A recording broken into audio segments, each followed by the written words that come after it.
aller plus loin, il faut prendre une attitude envers l'art. 25. En fin de compte, c'est très simple. Quelle est la situation de l'art? On essaie de la reconnaître et on essaie de ne pas être dedans. L'émission du réseau d'art contemporain en Limousin. Le réseau 5-25, créé en 2008, est une association réunissant et fédérant au total 20 structures professionnelles qui produisent, diffusent et soutiennent la création plastique contemporaine en Limousin. Ce réseau est un catalyseur de ces énergies et toutes les structures membres travaillent à l'unisson afin de faire rayonner l'art contemporain et de le faire accéder au plus grand nombre. Pour ce début d'année 2015, la chronique 5-25 nous ramène du côté du FRAC, le Fonds régional d'art contemporain, pour une exposition se nommant Les mécaniques du dessin, une exposition à partir des collections du FRAC et de l'Artothèque du Limousin. Rencontre avec Yannick Milou. Le but d'une exposition comme ça, c'est finalement d'essayer d'écrire quelque chose, quoi. Enfin, d'essayer de faire en sorte que les œuvres montrées, les rapprochements, les liens qu'on peut essayer de faire dans une exposition, hein, c'est un peu comme des phrases dans un texte ou des riffs dans un morceau de musique ou que sais-je, c'est d'essayer des assemblages comme ça et de dégager peut-être à partir de ces juxtapositions, de ces associations, des lignes de force. Alors c'est vrai que c'est une exposition assez conséquente en nombre d'œuvres, en qualité d'œuvres, en diversité d'œuvres, mais en même temps, l'idée de l'exposition, c'est aussi d'articuler la présentation de ces œuvres les unes avec les autres pour dégager quelque chose qui serait un esprit. Alors l'esprit, enfin, si je devais résumer, hein, je dirais un petit peu toute la problématique ou les problématiques qui sont dans cette exposition, c'est au fond la question du dessin comme classiquement quelque chose qui va être la matérialisation d'une idée, hein, sur une feuille de papier, voilà, aussi simplement que ça. Donc ça peut être une chose qui va aussi conduire à autre chose. Ça peut être le dessin d'une idée qui est un projet et qui va devenir un tableau pour un peintre, qui va devenir une sculpture pour un sculpteur. Mais c'est aussi à un moment donné comment le dessin peut travailler avec des techniques autres que le crayon sur la feuille de papier. C'est-à-dire comment des artistes, par exemple, on est dans la première salle de l'expo, comment des artistes vont utiliser la production industrielle et vont se servir du dessin pour traverser comme ça un petit peu des matières. Donc un dessin animé en néon, par exemple, c'est une chose qui est simple, hein. Le néon on connaît tous, ça c'est le langage de la publicité et qui date d'ailleurs un peu, enfin bon, maintenant c'est plutôt les LED et des choses comme ça, mais le néon c'est vraiment le langage de la publicité et tout d'un coup le message publicitaire il n'existe plus, mais par contre le dessin se retrouve renforcé dans son impact par l'utilisation de ça, quoi, par exemple, ou bien ce profil humain, la tête humaine qui a été taillé dans le métal, enfin découpé dans le métal et laqué comme une voiture, sauf que une voiture de cette couleur, bon c'est un peu compliqué à imaginer, bien que peut-être dans un film de Walt Disney ou dans un truc comme ça. Et voilà, et donc on a une production industrielle, mais qui est faite de façon très précise par cet artiste, qui malheureusement est décédé quelques semaines avant le début de cette exposition, qui s'appelait Ethel. Et en fait, cet artiste, quand il fait réaliser cette œuvre, c'est pas lui qui le fait, il va voir un artisan spécialiste, un carrossier, enfin bon, mais il y va avec le prototype de ce qu'il veut en bois à l'échelle 1. Dans les deux premières salles de l'exposition, en fait, des sortes de dialogues entre deux artistes à chaque fois, représentés par un certain nombre d'œuvres pour chacun. Donc là, par exemple, on est dans la deuxième salle et on a un dialogue entre des artistes un peu plus jeunes que dans la première, c'est-à-dire Hugues Repp, qui est un artiste qui a une petite cinquantaine à peine, et Guillaume Pinard, qui lui en a un peu plus de 40. Ce sont des œuvres qu'il a faites il y a un peu plus de 10 ans, donc des dessins numériques extrêmement clairs, extrêmement simples, un peu comme là encore Walt Disney ou Hergé, enfin bon, voilà, le dessin numérique permet ça, et en même temps, la force de son travail, l'incroyable force de son travail, c'est que sous des airs limpides, le message de ce dessin est assez compliqué. Quand le cerveau prend le relais des yeux, on arrive dans un territoire qui est un peu plus complexe que ce à quoi on pouvait s'attendre au premier regard. Et ça, c'est valable pour un peu tout ce qu'il fait. C'est quand même un artiste qui, lorsqu'il est apparu sur la scène artistique, a eu, il y a à peu près une dizaine d'années, mais un peu plus, a fait la une de Beaux-Arts Magazine avec une œuvre de lui. Il a créé un personnage qui s'appelle Concon. à l'époque, en numérique comme ça. Et effectivement, le Concon de Guillaume Pinart, c'est un peu le Mickey de Disney ou le Tintin de Hergé. Enfin, il y a des séries aussi de sérigraphie là-bas qui sont très belles, qui viennent de la collection de l'Artothèque, où il a des images qui sont striées un peu comme si elles venaient d'écrans de télé ou d'ordinateur, et qui, là encore, sont toutes traitées un peu de la même façon, et ce sont des images très gore, très trash, très dures. Vraiment, voilà. Mais finalement, le nom de cette série, c'est incroyable, c'est juste la couleur de chacune des planches. Deux belles sérigraphies, encore de Guillaume Pinart, l'une à gauche qui reprend exactement le principe des œuvres de Warhol, c'est-à-dire au fond un aplat de couleurs sur lequel est sérigraphié un dessin, avec un léger décalage possible, enfin, et c'était la méthode de Warhol pour ses portraits de stars, et puis là, pour Pinart, c'est juste quelque chose comme une espèce d'amas de poils avec deux petits trous, et en fait c'est un chien, mais ça fait penser à une descente de lit, et puis surtout celle qui est à côté, qui est incroyable, qui est une sérigraphie floue. Et ça, c'est quand même aussi une chose assez formidable. C'est-à-dire, on se dit, mais quoi, c'est un verre mal dépoli. Enfin, visuellement, c'est un peu une épreuve de voir ça, parce qu'en fait, c'est une sérigraphie floue.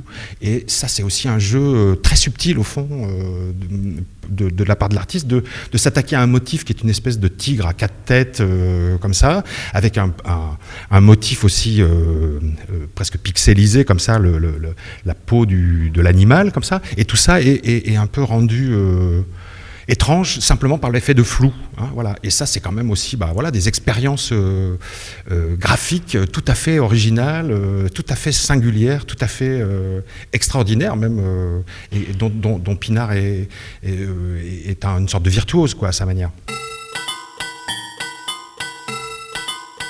Les bouillies en question, ils ont été faits par un petit robot.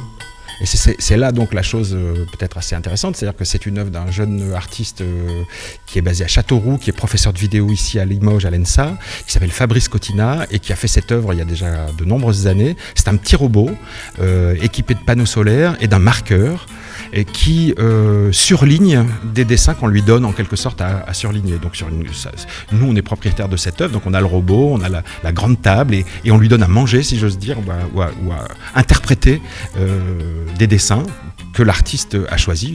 Voilà, donc il y a une vingtaine, ou même un peu plus de dessins dans le répertoire qu'il a choisi, qui sont des dessins liés à l'histoire de l'art, de l'architecture, des dessins classiques, des dessins modernes. Enfin bon, là par exemple, on montre quelques dessins qui ont été réinterprétés par le robot, qui sont des dessins de Skarschlemmer, de Jean Dubuffet, d'Albrecht Dürer. Enfin bon, c'est très intéressant parce que le robot, il copie, puisqu'il est fait pour ça, il a été conçu par l'artiste pour ça, sauf qu'il n'est pas tout à fait doué de tout. C'est-à-dire que dès qu'il rencontre un angle droit dans le dessin, il est perdu. Il tourne en rond jusqu'à ce qu'il retrouve une ligne à suivre. Ce qui fait que l'interprétation machinique ou robotique de ce dessin, elle est très surprenante, enfin elle est totalement inattendue. À chaque fois qu'on redonne un dessin, même le même à ce robot, il l'interprète différemment.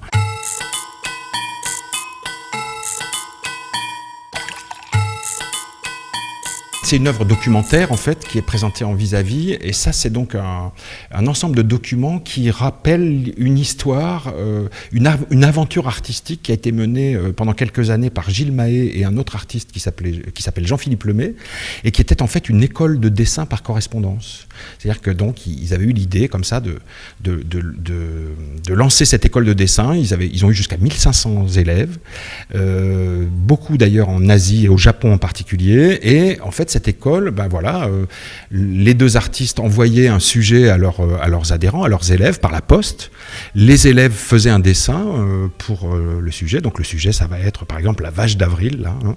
Donc chaque participant renvoie sa vache d'avril. Ensuite, les dessins sont notés, corrigés, hein, et les meilleurs dessins sont imprimés sous la forme d'une affiche qui est renvoyée aux adhérents, aux élèves, avec le prochain sujet. Voilà. Donc, et c'est à chaque fois une recette. Hein. Donc, il appelle ça recette. Donc, recette numéro 1, numéro 1. Hein. Donc là, on montre quelques exemples de ce qui a pu être produit. Et il y a aussi une affiche d'une expo qui est assez formidable. Pendant l'activité de cette école de dessin, il y a eu une expo. C'est étonnant les sujets qu'on voit traités. Voilà quoi. Donc, pour cette expo, par exemple, c'était un sujet de dessin sur la déformation d'un Picasso, qui est quand même un truc exceptionnel exceptionnel, puisque quand on sait que Picasso a lui-même beaucoup déformé, voilà. Ou bien cette chose aussi très belle qui ressemble à un slogan publicitaire. Le thème qui était à ce moment-là, c'était les chaussures, et c'était Choose Your Shoes, qui est quand même une chose très belle, quoi. On a l'impression que c'est un slogan, oui, presque publicitaire, mais c'est presque aussi un poème, enfin, en soi, quoi. Voilà. Ou bien sur l'autoportrait, sur le tatouage, c'était des artistes qui étaient en Bretagne, et au moment où ils faisaient ces opérations, il y avait eu un grand incendie après une manifestation de pêcheurs du Parlement de Bretagne, et donc ils avaient du coup proposé un sujet sur que faire du Parlement ensuite, comment vous l'imaginez, etc. Donc il y a des tas de propositions tout à fait utopiques. L'ensemble de ce qui est présenté là tient dans un classeur, dans une boîte là, et qui est effectivement une édition limitée qui retrace l'activité de cette école de dessin.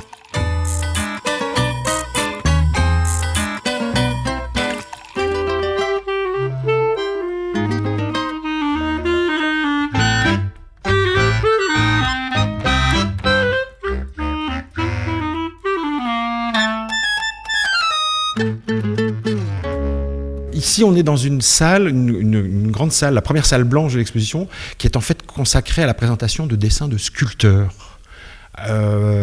Donc il y a des sculpteurs divers et variés, de générations aussi différentes, et qui sont associés. Alors, ma première idée, quand j'ai pensé à l'exposition, c'était de faire quelque chose comme un accrochage 19e, enfin, c'est-à-dire du sol au plafond, etc. Bon, en même temps, dans les salles du FRAC, on n'est quand même pas non plus dans des configurations telles que... Voilà. Donc à la fin, je pense que le résultat, c'est plutôt des fragments de ce qui pourrait être l'atelier d'un artiste. Voilà. Donc on a par exemple là tout un ensemble de dessins de François Bouillon, qui est un artiste qu'on aime beaucoup, originaire de Limoges, et qui vit à Bagnolet et un petit peu aussi à Traignac, qui est un artiste qui s'est beaucoup nourri des arts primitifs, comme Stéphanie Cherpin d'ailleurs. Et donc ça, c'est assez étonnant. C'est une série qui s'appelle Être-ta, donc c'est un ensemble de formes noires, plus ou moins identiques, que certaines sont bien verticales, d'autres sont un peu cintrées, comme ça. Et le tas pour la sculpture, c'est vraiment, j'allais dire, la chose la plus fondamentale, quoi, au fond. C'est la gravité exprimée dans sa plus simple expression. Un tas, c'est un tas. Enfin, voilà. Ça montre aussi que voilà, la gravitation, l'attraction terrestre, etc. Donc c'est cette idée. En bas de chaque forme, il y a une lettre, ce qui fait que les 7 éléments fabriquent la phrase être-ta, E-T-R-E-T-A-S.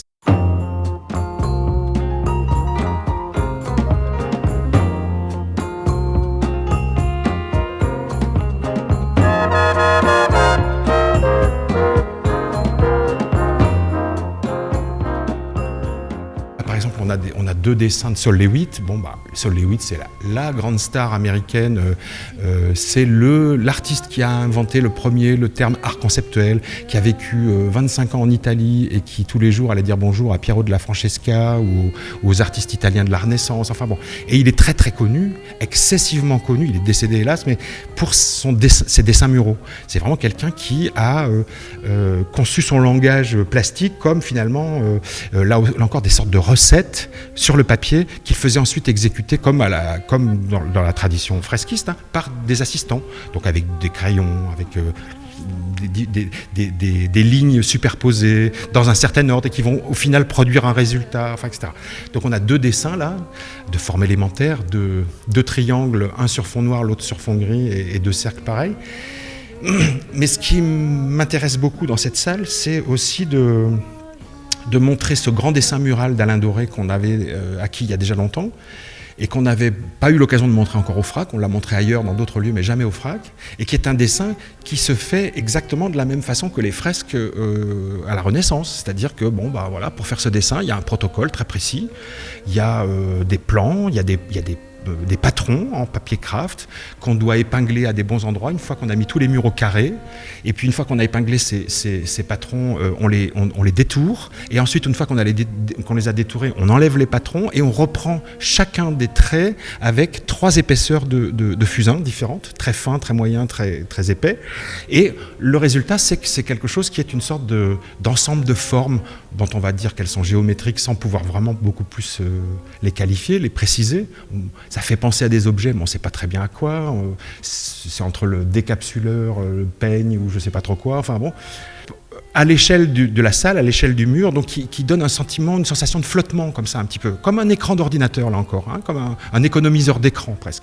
Et du coup sur cette grande surface un peu mouvante, il y a ces dessins préparatoires alignés à hauteur d'œil et qui me font beaucoup penser à une boîte d'entomologiste où il y aurait des papillons, quoi. C'est-à-dire finalement on organiserait les dessins par famille et puis on essaierait du coup comme ça peut-être de les comparer, de se dire tiens ça c'est telle espèce de dessin, ça c'est telle autre, etc. Ça m'intéresse beaucoup. Et après c'est vrai que Sol Lewitt ayant fait la carrière qu'on lui connaît, ayant marqué l'histoire du XXe siècle à ce point par le dessin mural, c'est bien sûr à cause ou grâce ou parce que Sol Lewitt a fait ça que Alain Doré lui-même, plus jeune artiste, s'autorise ce type de choses. Voilà. Et ça, je trouve que c'est très intéressant. C'est-à-dire que tout d'un coup, c'est presque l'élève qui surpasse le maître. Enfin, voilà. Et tout d'un coup, c'est aussi un clin d'œil très appuyé à l'artiste, à Alain Doré, qui est évidemment très, très sensible à ça. Donc, il y a d'autres œuvres, par exemple ici, de Bruno Rousselot, de part et d'autre, qui est aussi un artiste un peu plus âgé, qui a presque 60 ans, et qui a été précisément pendant presque 10 ans assistant de Sol Lewitt lorsqu'il était à New York. Donc ça c'est aussi très intéressant.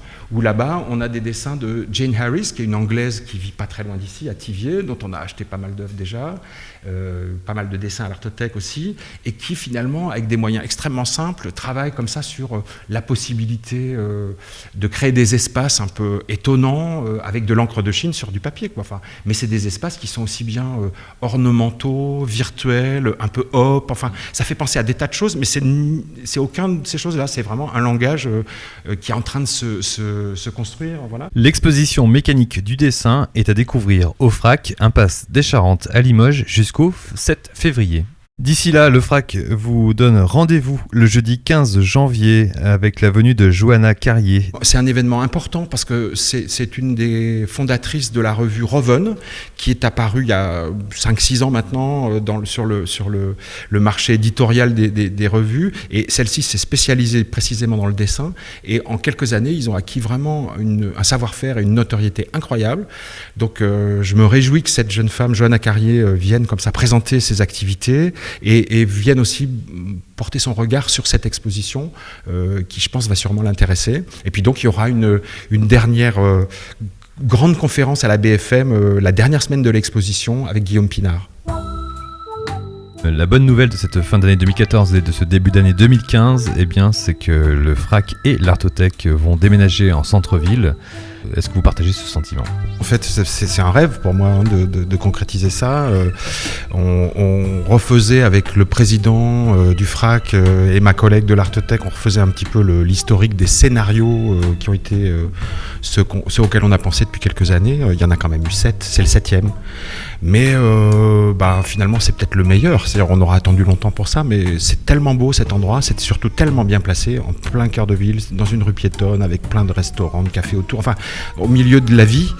Et puis, c'est un tellement beau bâtiment, quoi, qu'on a envie de contribuer à le valoriser, et je pense que ce qu'on va mettre dedans va créer quelque chose de vraiment exceptionnel. Enfin, c'est en tout cas notre intention. Il y a encore un an ou un peu moins même, il y a encore 9 mois, on était sur un autre projet, un autre bâtiment qui est situé place Jourdan, là, l'ancien hôtel du commandement de l'armée, qui est un très beau bâtiment, etc., mais qui finalement nous a amené dans une perspective un peu différente, un lieu un peu plus empesé, un peu plus empoulé, peut-être un peu plus bourgeois,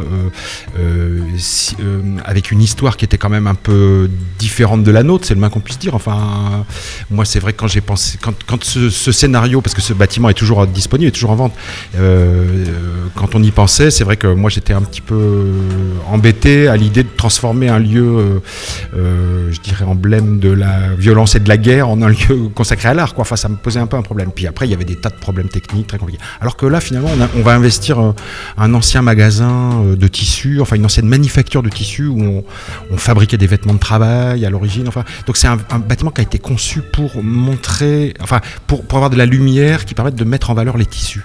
Or nous, la lumière, c'est vraiment, je dirais une des conditions peut-être les plus importantes pour pouvoir bien présenter l'art. Et c'est vrai que depuis 25 ans, 20 ans qu'on est dans les caves des coopératives, admirateurs, on va tout d'un coup avoir sûrement l'impression d'être au grand jour, quoi. Et ça, c'est quand même formidable. Enfin, c'est quand même très très bien. Dans ce bâtiment de la rue Charles Michel, il n'y aura pas de réserve. Moi, je ne veux pas mobiliser des mètres carrés en centre-ville pour y mettre des caisses. Ça, c'est hors de question. Donc, pour l'instant, c'est encore un autre sujet qu'on doit résoudre. Mais je pense qu'il faut aller vers un bâtiment beaucoup plus fonctionnel qui permet, donc en périphérie de ville, voire même dans une ville de l'agglo, qui permettent de stocker dans des conditions irréprochables les œuvres de ce patrimoine collectif. Et puis surtout, un endroit qui soit bien praticable pour le flux des œuvres, c'est-à-dire finalement il y a des œuvres dont on a besoin de nous parce qu'on organise des expositions, mais il y a aussi des tas d'œuvres qu'on prête et donc il faut pouvoir accueillir des camions, etc., etc. Et ça c'est juste pas possible dans une rue piétonne en centre-ville de Limoges.